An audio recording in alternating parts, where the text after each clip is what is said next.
मुंबई के एक आधुनिक अपार्टमेंट में रात के 3:06 बज रहे हैं। मुख्य दरवाजा बंद है, खिड़कियां लॉक हैं और पूरा स्थान अत्यधिक व्यवस्थित है। इसे शहर की उथल-पुथल को बाहर रखने के लिए विशेष रूप से इंजीनियर किया गया है। फिर घड़ी 3:07 का कांटा छूती है। कमरे में 3 धीमी दस्तकें गूंजती हैं, लेकिन वे गलियारे के अंत में स्थित मुख्य द्वार से नहीं आ रही हैं। वे बंद बेडरूम की अलमारी के भीतर से आ रही हैं। जब वास्तविकता इस तरह टूटती है, तो हमारे दिमाग को उस प्रक्रिया से गुजरना पड़ता है जिसे सिगमंड फ्राइड और इलियट ओरिंग जैसे मनोवैज्ञानिकों ने विसंगति, इनकॉन्ग्रुइटी कहा है। यह तब होता है जब हम किसी ऐसी चीज का सामना करते हैं जो भौतिक या बौद्धिक रूप से असंभव लगती है। हम इन विसंगतियों को दो अलग अलग तरीकों से संसाधित करते हैं। यदि विसंगति हानिरहित महसूस होती है, जैसे एक जोकर अपनी जेब से रूमाल की अंतहीन डोर खींच रहा हो, तो हम हंसते हैं। लेकिन अगर वह टूटी हुई वास्तविकता एक अमूर्त खतरा पैदा करती है, तो यह हमारे वास्तविकता के बोध को चकनाचूर कर देती है। हम शुद्ध आतंक का अनुभव करते हैं। हम अपने आधुनिक अपार्टमेंट और पारगमन प्रणालियों, ट्रांसिट सिस्टम्स का निर्माण सुरक्षा और पूर्वानुमान के सख्त वादे पर करते हैं। जब वह आंतरिक तर्क विफल हो जाता है, तो ये भारी इंजीनियर स्थान तुरंत बंद जाल, लॉक्ड इन ट्रैप्स बन जाते हैं।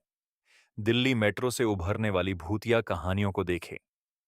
देर रात यात्रा करने वाले यात्री अक्सर ऐसे अनुभवों की रिपोर्ट करते हैं जो दिखाते हैं कि कैसे ये इंजीनियर स्थान मनोवैज्ञानिक भय के इंक्यूबेटर के रूप में कार्य करते हैं। एक व्यापक रूप से चर्चित घटना में एक यात्री उस डिब्बे में चढ़ती है जो बाहर से पूरी तरह खाली दिखता है। जैसे ही दरवाजे बंद होते हैं, उसे एहसास होता है कि वह अकेली नहीं है।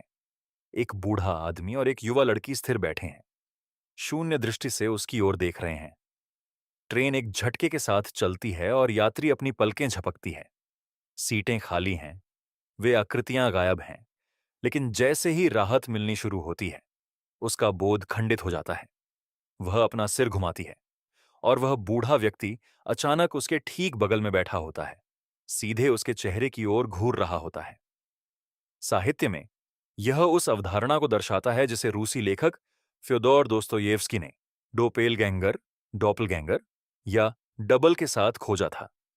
एक डबल व्यक्ति के अचेतन मन और उसकी सबसे गहरी सहज प्रवृत्तियों के भौतिक प्रकटीकरण के रूप में कार्य करता है। एक अनकनी डबल या मानवता की नकल करने वाले भूत का सामना करना व्यक्ति के बचाव तंत्र को छीन लेता है। यह उसे अपनी पहचान और अलगाव की गहरी असहज अस्तित्वगत वास्तविकताओं का सामना करने के लिए मजबूर करता है। इन शहरी किंवदंतियों, अर्बन लेजेंड्स में राक्षस शायद ही कभी बाहर से आते हैं। वे हमारी अपनी दमित चिंताओं का प्रतिबिंब हैं, जो देर रात की यात्रा के खाली और एकांत कैनवास पर सीधे प्रक्षेपित होते हैं। ट्रेन के डिब्बे की भौतिक वास्तुकला इस मनोवैज्ञानिक भेद्यता को और बढ़ा देती है। एक ट्रेन का डिब्बा वर्गीकृत शक्ति के एक कठोर मॉड्यूल के रूप में डिजाइन किया गया है। यह मानव शरीर को अत्यधिक व्यवस्थित पंक्तियों और समय सारिणी में व्यवस्थित करता है। यह संरचना झूठी सुरक्षा, फॉल्स सिक्योरिटी के हॉरर ट्रॉप को पूरी तरह से क्रियान्वित करती है। हमें बताया जाता है कि यह स्थान हमारी रक्षा करता है, लेकिन डिजाइन की वास्तविकता वास्तव में हमें पूरी तरह से असुरक्षित छोड़ देती है। यह क्रॉस सेक्शन योजना दिखाती है कि कैसे सुरक्षात्मक बाहरी कवच और कांच की खिड़कियां तर्कसंगत आंतरिक भाग को बाहर की अराजक दुनिया से अलग करती हैं। लेकिन जब दरवाजे बंद हो जाते हैं, तो वह कवच एक जेल में बदल जाता है।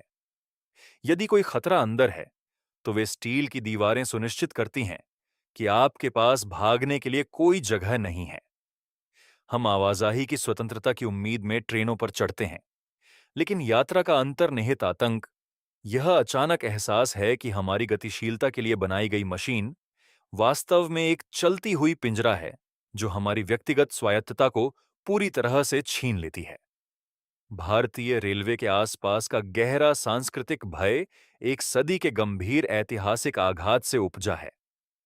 जब अंग्रेजों ने रेलवे की शुरुआत की, तो इसे धर्मनिरपेक्ष प्रगति के अंतिम प्रतीक के रूप में इंजीनियर किया गया था।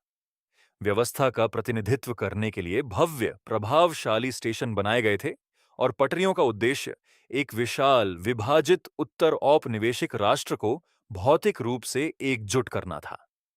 वह वादा 1947 में विभाजन के दौरान टूट गया।